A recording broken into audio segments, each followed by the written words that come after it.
Assalamu alaikum.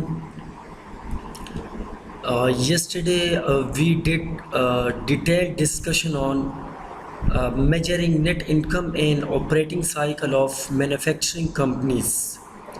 So in this class we will discuss about the measuring net income of merchandising companies and operating cycle of merchandising company. कि how net income and operating cycle of merchandising companies work, how we measure net income, how we perform the operating cycle of merchandising companies. So first one we have to measuring net income. Yesterday we discussed about the net income of manufacturing company, that we buy a raw material, then we process that raw material into finished goods, and at last we prepare a cost of goods sold statement. So cost on that goods which we produce. Now in merchandising companies, because we buy a ready-made product, so that's why it's a difference between the net income and operating cycle of manufacturing companies and merchandising companies. Okay, so net income to a merchandiser implies that revenue from selling merchandise exceeds both the cost of the merchandise sold to customer and the cost of other expenses for the period.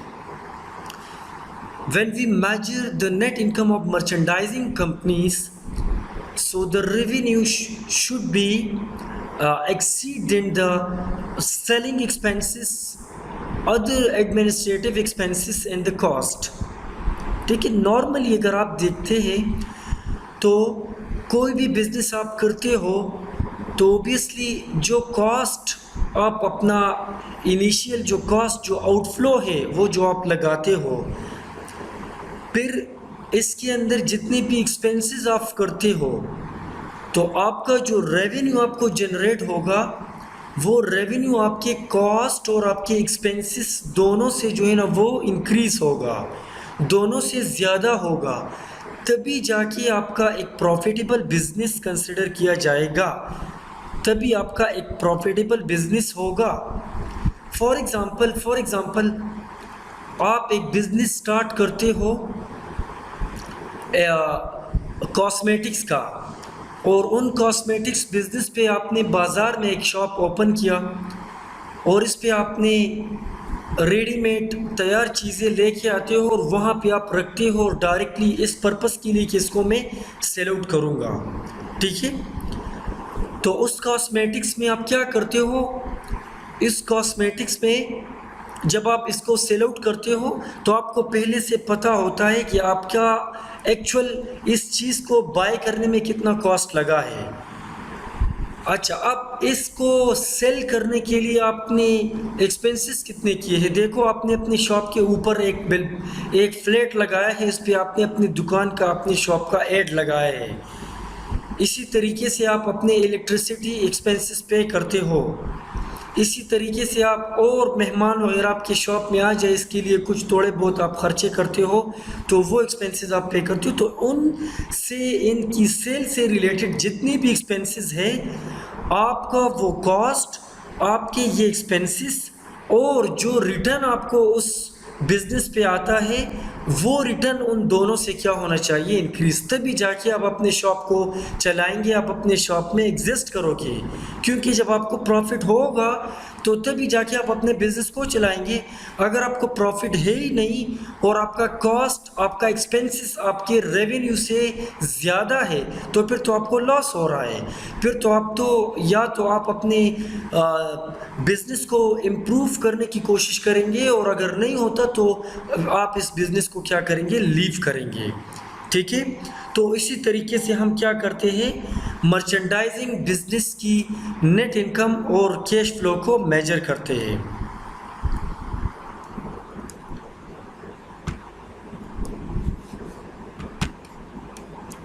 ठीक है, अच्छा यहाँ पे अब ये mathematically हम देखते हैं कि हम किस तरह प्रोसीजर करते हैं। देखो वही मैन्युफैक्चरिंग में जो हमने कह दिया कि cost of goods sold statement, उसी मैन्युफैक्चरिंग से फिर वो cost of goods sold statement आप उठाते हो और मर्चेंडाइजिंग में फिर आप इसको क्या करते हो, सेल आउट।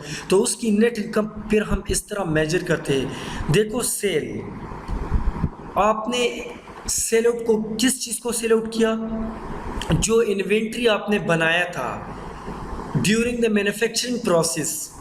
अब उसी इन्वेंट्री को आपने फिनिशिंग फॉर्म में लाके शोरूम में रख दिया, उसी इन्वेंट्री को आपने सेल आउट किया। अब सेल आपके पास जो return, the whatever return you have received from the selling of that merchandise और the selling of that inventory, so you deduct cost of debt inventory from sale. What you should do, you deduct the cost of debt inventory which you sell, so sales revenue minus cost of goods sold statement, so this you will get gross profit.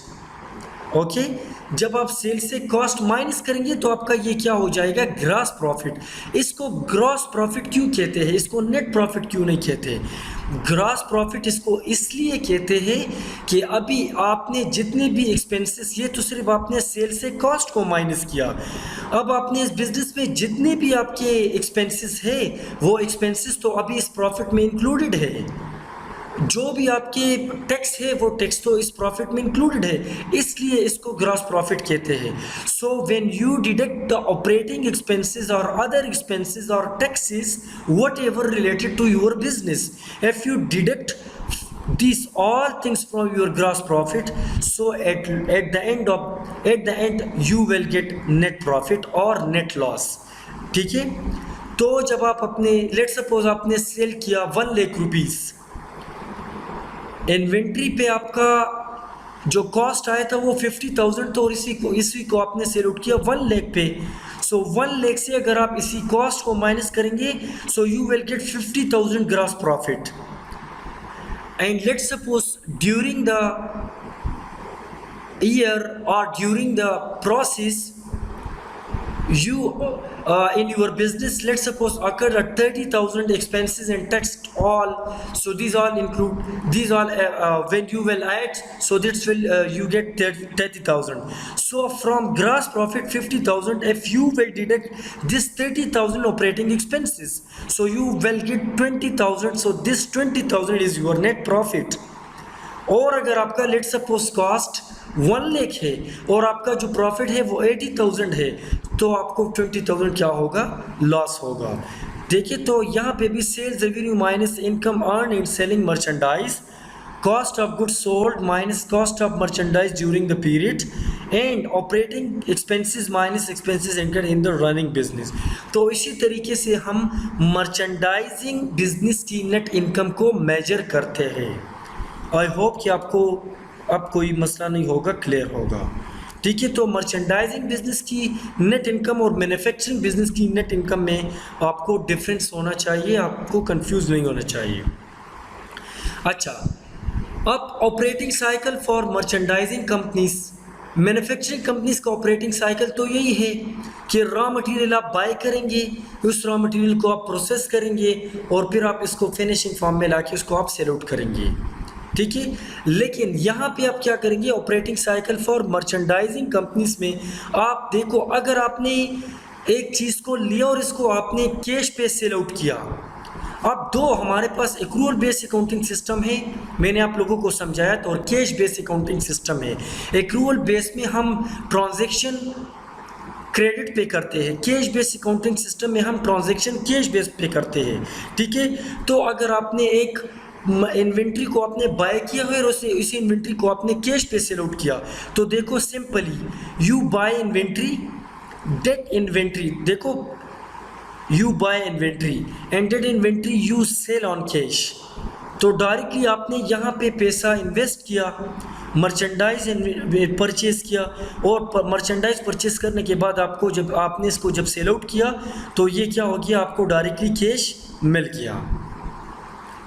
ठीक है, तो ये तो cash base accounting system था, cash sales आपने किया। अगर आपने उसी मर्चेंडाइज, ऑपरेटिंग साइकिल की बात कर रहा हूँ, ऑपरेटिंग साइकिल अगर आप कैश बेस पे चलाते हो तो बस सिंपली आप बाय करते हो मर्चेंडाइज को, कैश पे करते हो उसे, और दोबारा जब आप इसको सेल करते हो तो आपको कैश दोबारा रिसीव हो जाता है।